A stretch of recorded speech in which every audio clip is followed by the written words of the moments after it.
भारतातल्या औद्योगिक क्रांतीनंतर सोलापूर शहरातही वस्त्रोत्पादन आणि कापड गिरण्या सुरू झाल्या। रोजीरोटीच्या निमित्ताने सोलापूर जिल्ह्यालगत असणाऱ्या सीमा प्रांतातील कष्टकरी कामगार कामाच्या निमित्ताने सोलापुरात स्थायिक झाले। यामध्ये आर्थिक, सामाजिक, शैक्षणिक दृष्ट्या मागासलेले मोची समाज बांधव मिळेल त्या कामावर कुटुंबाचा उदरनिर्वाह करू लागले। या समाजाला आर्थिक स्थैर्य, सामाजिक समानता आणि आत्मसन्मान मिळवण्यासाठी आज मी 30 या व्यवस्थेशी झगडावे लागत आहे। प्रामुख्याने या समाजात महिला आणि पुरुष बांधकाम क्षेत्रातील कष्टप्रद कामे, मोलमजुरी, धोकादायक उद्योगातील कष्टप्रद कामे करून गुजराण करत आहेत। या समाजातील तरुण पिढी स्वावलंबी होऊन शिक्षणाच्या जोरावर समाजाची प्रतिष्ठा उंचावली। हा समाज लाल बावट्याला कायम साथ दिली। माझ्या राजकीय कारकिर्दीत मोची समाजाचा सिंहाचा वाटा आहे, याचे ऋण मी फेडू शकत नाही। या समाजाला आर्थिक, सामाजिक आणि शैक्षणिक प्रगतीपथावर नेण्यासाठी मी सदैव कटिबद्ध आहे। मोची समाज सहकारी गृहनिर्माण संस्थेचे काम युद्ध पातळीवर सुरू असून लवकरच हक्काचे घर सुपूर्द करण्याचे अभिवचन मोची समाजाच्या भव्य मेळाव्यात ज्येष्ठ नेते तथा माजी आमदार कॉम्रेड नरसय्या आडम यांनी दिले। बुधवार दिनांक 21 ऑगस्ट रोजी श्री जांबुमुनी मोची समाज मागासवर्गीय सहकारी गृहनिर्माण संस्थेच्या वतीने कुर्मय्या मेत्रे यांच्या अध्यक्षतेखाली भव्य मेळावा पार पडला। या मेळाव्याची सुरुवात डॉ. बाबासाहेब आंबेडकर आणि जांबुमुनी महाराज यांच्या प्रतिमेला पुष्पहार अर्पण करून करण्यात आली। सोलापूर शहर मध्य विधानसभा मतदारसंघात मोची समाजाची भक्कम एकजूट लक्षणीय प्रमाणात ताकद आहे। ही ताकद यंदाच्या निवडणुकीत गेल्या 4 दशकांपासून मोची समाजाच्या अनेक अडचणीत, कठीण प्रसंगी मोठ्या भावाची भूमिका कॉम्रेड आडम मास्टर यांनी बजावली। समाजाच्या कोणत्याही कामाला प्राधान्यक्रम देत शासन आणि प्रशासन दरबारी पाठपुरावा करणारे आडम मास्टर आज विधानसभेत नाहीत याची खंत वाटते। म्हणून मोची समाज बांधवांनी यंदा सारासार विचार करून मास्तरांचे नेतृत्व स्वीकारावे असा एकमुखी निर्धार मोची समाजाच्या मेळाव्यात करण्यात आला। यावेळी व्यासपीठावर मोची समाज ज्ञाती संस्थेचे अध्यक्ष करेप्पा जंगम, लष्कर विभाग सैदप्पा जंगडेकर, मोदी विभाग रंगप्पा मरेड्डी, शंकर मेत्रे, सुरेश भंडारे, रवींद्र आसादे, रामकृष्ण पल्ले, नंदुरकर महाराज, पांडुरंग मेत्रे, लिंगराज पल्लोलू, लक्ष्मण भंडारे, मारेप्पा फंदिलोलू, बसवराज गुजरे, श्याम मेत्रे, सनीश शेट्टी आदींची प्रमुख उपस्थिती होती। रंगप्पा मरेड्डी, शंकर मेत्रे, पांडुरंग मेत्रे यांनी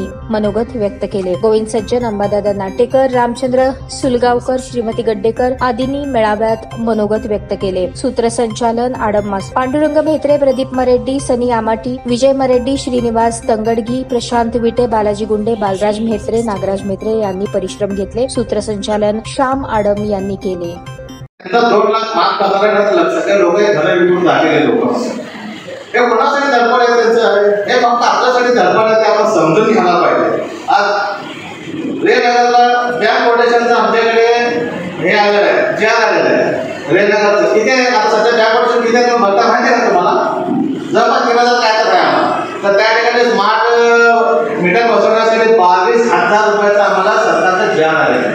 लगेच मास्तरांनी म्हटलं आम्ही गरीब लोक 22,000 कुठं आणायचं म्हटलं, मोर्चाकडे 50,000 लोकांचा मोर्चा निघाला आणि कल्पना सुद्धा कोण करू शकत नाही। 22,000 आपण जरी बाजारात गेलं पॅन्ट शर्ट किंवा काहीतरी कपडे घालायला गेलं तर 1200 रुपयाला म्हणलं की आपल्याला 800 मागायला पण लाज वाटते, पण 1000 दोन टाकू वाटत आहे आणि जे 200ला लागतो याला काय खर्च केला होता आपण बाहेर बसलेलं नाही। 22,000चं लाईट मीटर त्याने फक्त 500 रुपयावर आपण ठेवलं, 500 रुपयाचं। अजून काय काय करायला पाहिजे आपल्याला तुम्ही ते सांगा। या बातमीचे प्रायोजक आहेत रिदान ज्वेलर्स। आमच्याकडे 24 कॅरेट, 22 कॅरेट, 20 कॅरेट आणि 18 कॅरेटचे सोन्याचे हॉलमार्कचे दागिने मिळतील। HUID नंबर प्रमाणित दागिन्यांसाठी GST बिल घेणे अनिवार्य। 100% रिसेल गॅरंटी। इतकेच नव्हे तर प्रत्येक 10 ग्रॅम सोने खरेदीवर 10 ग्रॅम चांदीचे नाणे 20 जुलै 2024 पर्यंत अगदी मोफत। ग्राहकांसाठी विशेष रिदान गोल्ड योजना। ग्राहकांनी सलग 11 हप्ते भरल्यावर 12वा हप्ता आम्ही भरणार। त्याची रक्कम 1000च्या पुढे कितीही। मजुरीवर 50% सूट देखील मिळेल। पत्ता रिदान jewellers, 133 new तिरेगाव, Chandni Chowk, forest, Solapur.